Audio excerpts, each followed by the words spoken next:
So it's 15:58 p.m. It is Monday. Happy Metal Monday, y'all. So I said I'd be back with reviews today, and I do.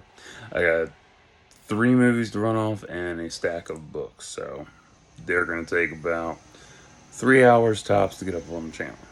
Just ballparking it. So first up's a double feature. 1993 is My Boyfriend's Back, and 2008's Valkyrie.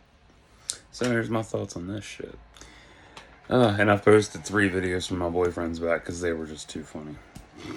But yeah, I remember this movie, but not its full story. That happens a lot with me. Like I remember it, but not the whole scope. I like the comic book opening for it. Very cool, which makes this technically a CBM. Wow, young Matthew Fox and Philip Seymour Hoffman. Damn, wild. And I miss Philip. I really do. Like he was good and talented. Shame he's dead.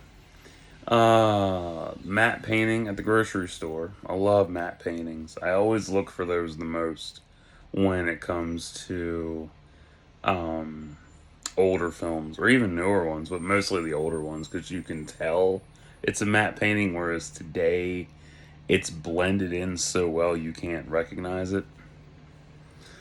Let's see here. Also, the sex dream bit before was funny as hell. Oh man, there's glass bottle Gatorade for sale. That takes me back. Yeah, Gatorade used to come in a glass bottle, not plastic, glass. Oh my. Johnny got shot, and the over the top slow mo is so dated. Like, it is shitty slow mo. Oh, stuffed animal in the behind me. Like, fuck is weight on my shoulder? It's offending me. Uh, I think the graveyard is the same as Hocus Pocus and the Frighteners. It looks the same. It looks like the same place that they filmed for those two films. It has that same layout. Missy's cute, definitely my type of woman. I like that shit. The music playing when Johnny rises from the grave is the same from Ernest Scared Stupid, only slowed down. Yeah, speed it up. It's the same fucking music. Wonder who rose from the grave 15 years ago in '78. I don't know, Nixon's ghost. Shit. It's also funny commentary on discrimination. Oh yeah, this thing is fun for social commentary, but in a comedic aspect. I like that. Holy shit, Matthew McConaughey's in this too. Damn. Such a baby in this. Oh my god. So adorable. It's fun seeing them when they're young because it's like, wow, this is a time capsule moment. And then you see where they're at in their careers now, and it's like they've barely changed. Also, the product placement is spot on. Oh, yeah. Missy does remind me of Caroline. Good old Care Bear. I do miss her sometimes. One of my close friends from All Poetry, but I burned that bridge because I got stupid. Yeah. I talked about that before. But for those that don't know, what did I do? I blew up at her for rejecting me. Horribly blew up at her. And when I saw her again and reached out to her, I was all nice and shit. Like, because I didn't remember what I did. This was years after I did this shit. And she's like, "Why are you talking to me?" I'm like, "What the fuck? What's that supposed to mean?" I'm saying hi. He's like, "You don't remember." I'm like, "Remember what? What you did?" I'm like, "I don't remember." And then everything came back. I'm like, "Oh." And it was bad. But I made my peace with her and left her alone after that. Because she asked, and I'm like, "Fuck it. Alright, have a good life. Hope she's doing good." Johnny's ear came off when Missy nibble tugged on it. That was amazing. This is also a good necrophiliac flick, too. What? Don't judge me like that. A lot of you like them dead motherfuckers. Oh no, female celebrities dead. I gotta go pay my respects. Yeah, you do that shit, fucker. Or if it's a man, it's like, I gotta pay my respects. Mm. So Maggie Benson's husband was the one who came back in '78. Okay. The whole premise of this is just comedy gold by blending CBM, zombie, and rom com together. It's literally a trilogy. It is. It's My Boyfriend's Back, Idle Hands, and Warm Bodies. I've never seen Warm Bodies though. I saw that, turned my nose up. I was like, it's just poor ass Twilight. But I have seen Idle Hands. I haven't watched it in a long time. The thing I remember about that is, oh, what was her fucking name? I can't think of her goddamn name. She was masturbating in the car. That's all I remember. But I also remember Jessica Alba tied down too, but I forget why. Might have to rewatch it, find out. To stave off dying, he's got to eat human flesh. A piece of flesh will give him 20 minutes, which is pretty fascinating because most zombie flicks never delve into particulars like that. They don't. Most of them, it's just, oh no, zombie outbreak. We gotta kill everybody. You get bit, you turned. And then you die. I'm like, need a little more on that, Doc. Shit. That's what I hate. Like, some zombie films are interesting, others are just rehash bullshit. Like, the only creative zombie flick, or flicks, that I know of is this one. Um, Dawn of the Dead, director's cut, unrated director's cut, and Pride, Prejudice, and Zombies. That was about it. Yeah, all the other ones are just, oh, let's go kill everything because they're undead. It's so stupid. That's why there's no zombie flicks around half the time. That's why all the ones that come out are all bullshit. I mean, yeah, you have your niche audience. Yeah, niche audience for this. Audience for it. But they're not, it's not as appealing as it used to be. Like when George Romero's Dawn of the Dead came out, it was creepy and frightening. When Night of the Living Dead came out, that was frightening. And I'm talking the black and white version, not the 90 version. Even though I like 90, that was the best one. Um, and there's also an animated version too I want to check out. It's on my watch list or wish list on Xbox actually. A lot of movies on my wish list because fuck. I want to watch them, but I don't have the money. So I'm waiting. But yeah, zombie flicks are fun, but they get to be boring very quickly. It's rinse and repeat strategy. The only thing that's different about it is who stars in it, where it's located. There's a new element to it. Resident Evil counts too. So anyway, but given detail like this is nice. I like detail. That's helpful. That's good. That's a jump start deal. I wholesomely appreciate it. Missy looks good in her nightgown, and I'm not usually into that aesthetic, but it works here. Man, I don't care for fucking lingerie. I don't like nightgowns. I don't like any of that shit. Sex trauma. No, thank you. Oh, God. Johnny dreaming about his body falling apart, including his dick and balls, and the sound effect they use for them rolling down his leg. Oh, God, it's beautiful. You know, I thought this would remind me of Jess Brown, but nope. That's a good thing. Chuck killed himself with the fire axe, and Johnny took a bite out of crime. Johnny's parents kidnapped the kid for him to eat. How did they kidnap the kid? When did they kidnap the kid? Oh, and Johnny's mom with 12 gauge threatening to clip Daddy Chuck's manhood. Fucking beautiful. Johnny's mom's hot too. Shit. Uh, yeah, my taste in women varies. It depends on what the hell it is. But I'm not settled on just one type. There's different types that appeal to me. And it's amazing how True Love brought him back, but I really love the double commentary on this. It's too good. I love double commentary in films. It's beautiful, especially if it's done right. Oh, he gave Missy the locket and smooches. So endearing. My Chevy Caprice cop car. Love that goddamn thing. But I like NYPD's the best. LAPD's is like it's alright, but I like NYPD's blue and white more. Props on Johnny's mom getting bodies for him to munch on to prolong his life. Smart mom. The pun innuendos are incredibly perfect. Can't go wrong with that. Dr. Bronson's the perfect mad scientist, too. And this is a fast track movie. Fuck. That's another issue, but we'll get to that in a little bit. Dr. Bronson wanting to harvest 40 pounds of flesh to make use serum. Oh my. Fun.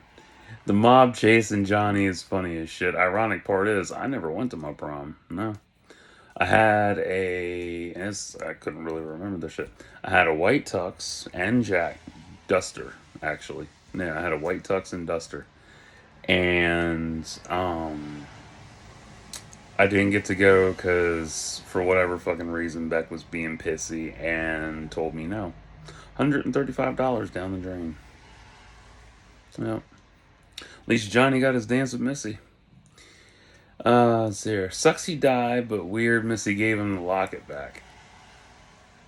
That's dumb. Why would you give it back? It's like, stupid. Like, oh, he's dead. Here, have it back. You Indian giver.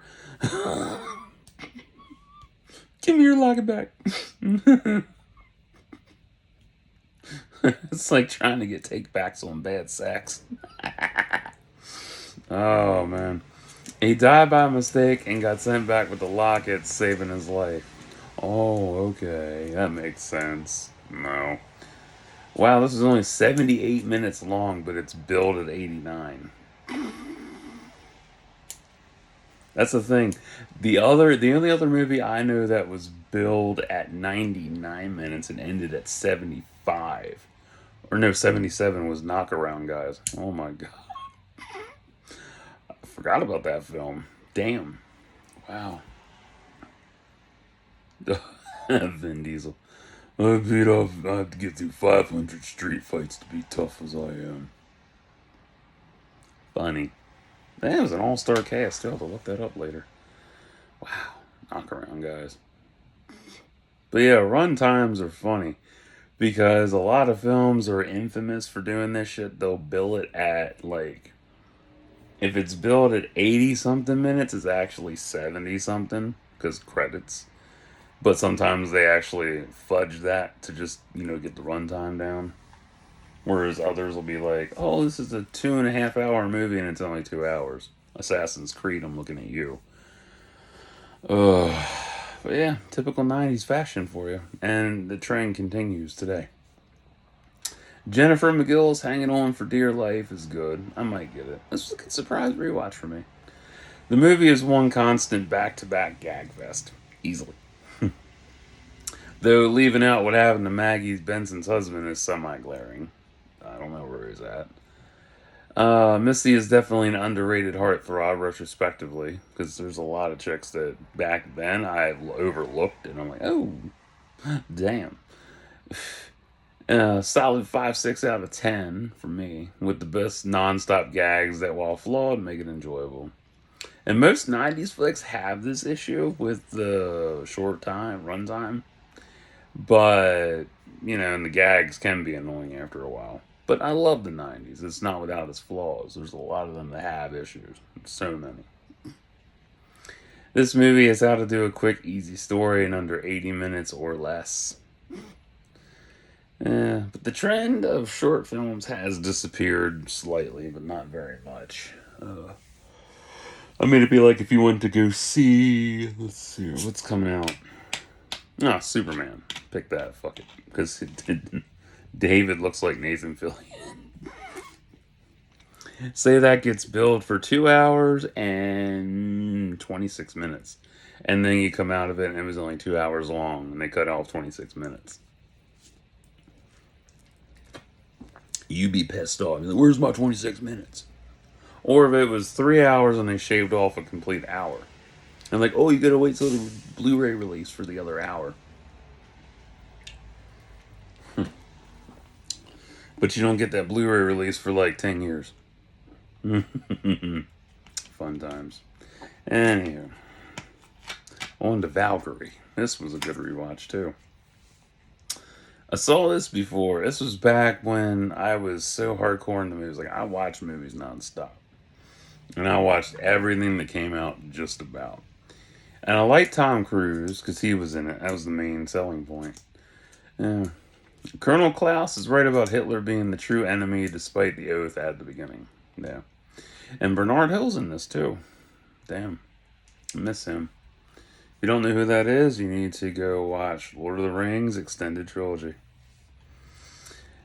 And that's 5 years after he did Return of the King. Mm. I remember writing a poem inspired by this back then called Eyes of the Valkyrie. I did. I actually forgot about that when I was writing this up. It's worth noting that German uniforms are pretty similar to American, and it kind of applies to every country that has military uniforms. In some aspect, they have the same design or colors because they always choose. Uh, Out of the basic, what, 7 colors? They choose red, black, white, blue, gray. Brown. Yeah, brown. They always go with earth colors for the most part, or muted tones. Never something bright. You don't see a fucking army in pink uniforms, do you? Like, go get them! Ah, the pink ones are coming. Oh my! But yeah, it's always muted colors. That's right. This is a story about the plot to overthrow Hitler and kill his ass. The guy playing Hitler looks spot on too, and I like that he's disheveled, introverted. What else? Disheveled, introverted, meticulous, and I can't think of the other word. I don't know. Because I've only seen 2 versions of Hitler played. This and Jojo Rabbit, which I've already reviewed. But yeah, like I want to see an actual like Hitler film where you get a full portrayal of Hitler. Start to finish. I want to see that shit. Uh, let's see. Excellent cast in this, all of which would have amazing careers going forward. Amazingly so. Although some aren't here today, so bummer. Wonder why the makeshift bomb didn't go off on the plane. Probably didn't have enough acidic. I do like the German uniform, very crisp and empowering. Colonel Klaus's white dress uniform is beautiful. I do like uniforms, but it's rare for me to really appeal to them. Like, whatever. Tom Cruise looks good with an eye patch. Can't go wrong with that shit. Klaus is also right about keeping the soldiers safe and fresh in the coming year because if everyone's slaughtered, who's going to defend Berlin?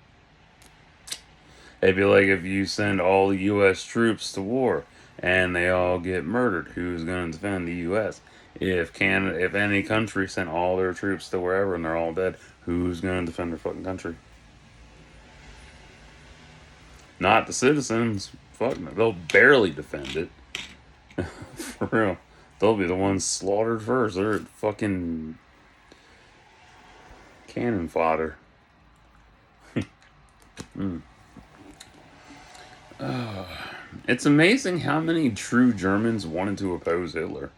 That's one of the big things I noticed about it, was like how many didn't want to follow Hitler. They wanted to keep Germany sacred. And it just goes to show not all Nazis are bad. Most just care about their home turf versus world conquest and purification. Woohoo. Like, I've talked about this with Cam on Jacked Up Review. And how, Hitler's plan was so flawed to have everything. You have to have blue hair, blue eyes. Like, what if he's colorblind?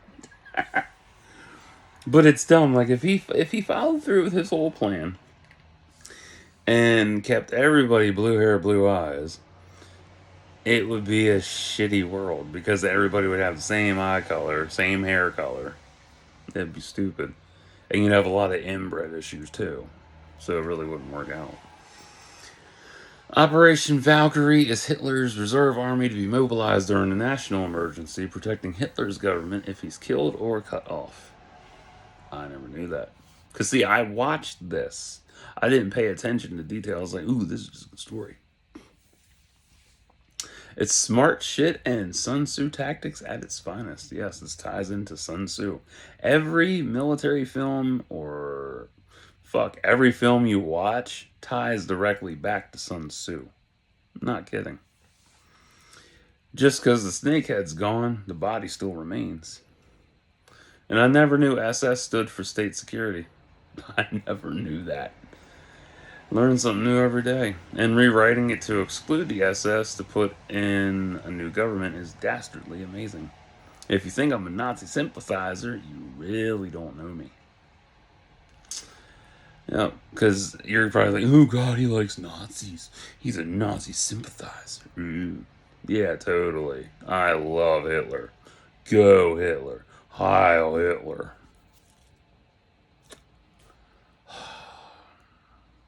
No, this is my real horn. Nah. I just appreciate this film a lot. It's really good. What else? Bummer they couldn't recruit General Fromm, and I do love the portraits of Hitler. Good paintings. I like that shit. Klaus is going to spearhead the op by taking control of Berlin within 3 hours versus the original 6 like Hitler. That's impressive.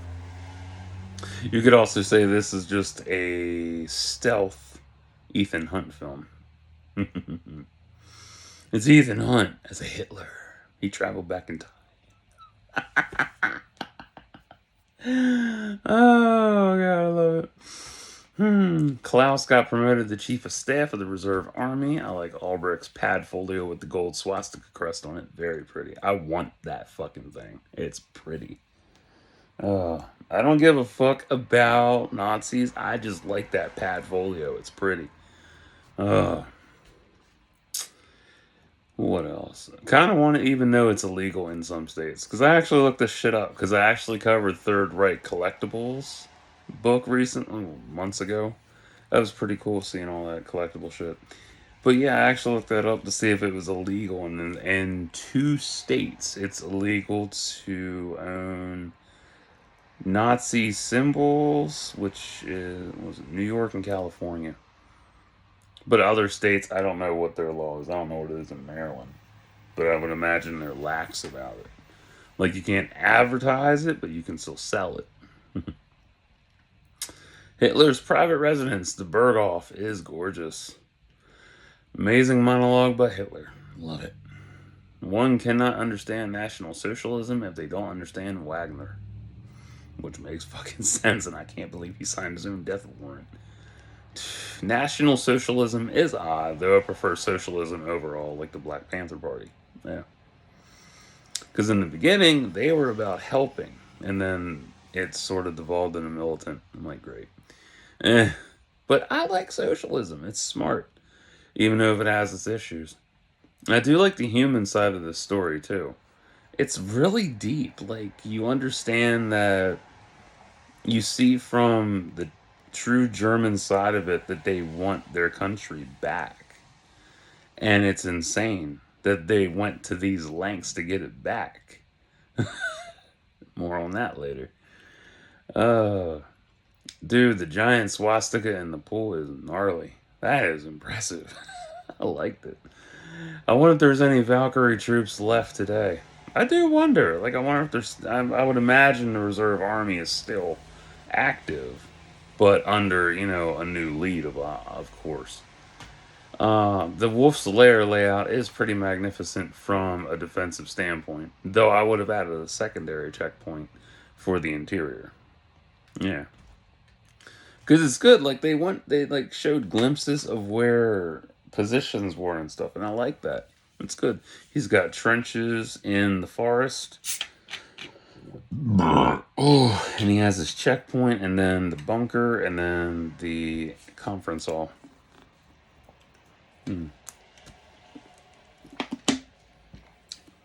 Though I don't know if he put in guard towers or not. Because I would have put in guard towers too. Because given how defensive that place is and where it's situated, like I would have put in more guard towers. Yeah. Um. Yeah, I love that defense. It's beautiful. Just nice. Damn, the first plan failed because Himmler wasn't at the lair. Oh no. Shit, Carl's got to leave Germany because Himmler issued a warrant for his arrest. That's right, I actually forgot. Operators talked to you on the phone back then while connecting. They still do it today, but it's just weird seeing it again because it's been so long since I used a rotary phone. It's wild because you don't need to worry about operators anymore. You can just look it up online. The briefing has been moved to the conference hut due to it being hot. Because, of course, back then they didn't think about ventilation. Nice explosion. Albrecht holding off on initiating Valkyrie is wild. If he'd have just initiated the shit, this wouldn't have been a problem. Fucking Albrecht. Based on the Wolf's Lair setup, a group of ninjas could take that location. I wonder how many, though. I mean, if you were to show that to, like, the deadliest assassins in the world, back then, I wonder how many it would take to overtake that place. Because you look at the layout, you look at the soldiers, you look at what they got, anything's possible. I mean, hell, Feral Predator would take them out quick. Shit. I mean, he would. Fuck, he can withstand a lot of punishment. Uh, Man, even Berlin police wanted Hitler gone. That shows how deep German roots go. Just based on this, like that's impressive. Like I'm amazed. I always say it's impressive because it really is. Because you never think about how deep it goes. Because you only hear one side of the story, which sucks. And I always hate that. Like I want to hear every side of the story. Like I had no idea because when you hear Nazi Germany, you think everybody in Germany is on Hitler's side, and then you watch this and you find out it's not the case at all. And I love that. This is crazy to watch unfold. I fucking love it. Nice stained glass swastika at Goebbels Manor. That was beautiful. I wonder how long that took to make, or if that was the original. It sucks Hitler's alive and the coup failed, despite how effective it was. Like, that was an effective coup, but failed. Shame it fell apart. I feel for those involved who wanted change. And it's sad, but honestly goes to show how divided Germany was back then. The end of this says Hitler committed suicide. Yet recent declassified documents say he fled to Argentina. CIA documents of that. Who fucking knows? I don't know. It sucks Nina and her kids survived only for her to die in 2006. It was 2 years after that. Crazy. A lot of German folks hired for this film too. I like that. Even India workers too. Cool. Yeah, now and then I'll watch the credits because I like to see if I recognize any artists listed because I follow so many artists. If you don't know, I follow about 300 different artists. Um, Hell of a rewatch, that's for sure. 8, 9 out of 10. And you could even say this is a true parallel to Trump being in office, yet we don't have any army that's willing to remove him from power out of fear or blind loyalty. Unfucking real. If German soldiers were loyal to Hitler, were willing to kill his ass to restore their country to its rightful owners, why the fuck aren't we doing the same thing? God. I've seen this argument on Twitter. I've seen it in many posts. Oh my god. It's sad, and I see it in different conversations. Like, uh, other countries are like, well, why aren't they fighting back? Why aren't the Americans doing something? Why aren't they revolting? We're lazy assholes. That's what the problem is. We're too fucking afraid to actually do shit. Like, we'll hold protests, we'll block highways, we'll do this, do that, march, and it doesn't amount to a goddamn thing. We've had 2 attempted assassinations. Well, one was a fake assassination. But this generation, this whole fucking world's stupid. No, not the world. No, I shouldn't say that. Not the world. This country is a shithole. as was mentioned years ago. It's crazy. It is fucking crazy. Like, I hate being an American because there's nothing cool about it anymore. It's not. There's nothing cool about it. It's really not. Like, it used to be like, oh yeah, I'm proud to be an American. Then you learn more and more about the U.S. and it's like, oh, yeah, I'm not an American. I don't want to be an American anymore. No. Huh. I even watched a short vid on the Berghoff, and that was cool. Somebody, what was it? Alp Adventures, World War II tours. Yeah. They recreated it with AI. That was beautiful. And the way they did it with AI, they used actual stock photos to recreate the whole thing and went over it. And it was a beautiful home. Shame it got bombed, but left debris all around for anyone to see. Pretty interesting. Hitler was a bowler. Goes to show you really don't know anyone. It's crazy. And I'm always surprised by that as I uncover random facts about people. Too cool. I love it. But yeah, that home is beautiful. Like he built that properly. And from a strategic standpoint, it's beautiful too. But between these two films, which was my favorite? If we're going for a coherent story, Valkyrie wins. If we're going for fun factor, My Boyfriend's Back wins. If I'm going to go for overall pick, uh, I guess Valkyrie. Like, I loved how that unfolded. And I like my coups. I like my military plots. I like my um, all-star casts and stuff. I mean, my boyfriend's back is wonderful and shit, but it's just good for nostalgia. It really is. It's that fun. But yeah, story is good, but like very short and to the point. Yeah. But I like the intricacy more for Valkyrie. So yeah, Valkyrie wins. So if you didn't like these films, you didn't care for anybody involved in this, well, it's not for you then, huh? But if you enjoy these films, you've never seen them before, you want to try them out, go for it. It's worth your time, honestly. It's something to watch versus what's out today, right? Shit. So, yep. So I'll be back with another one. Stay tuned.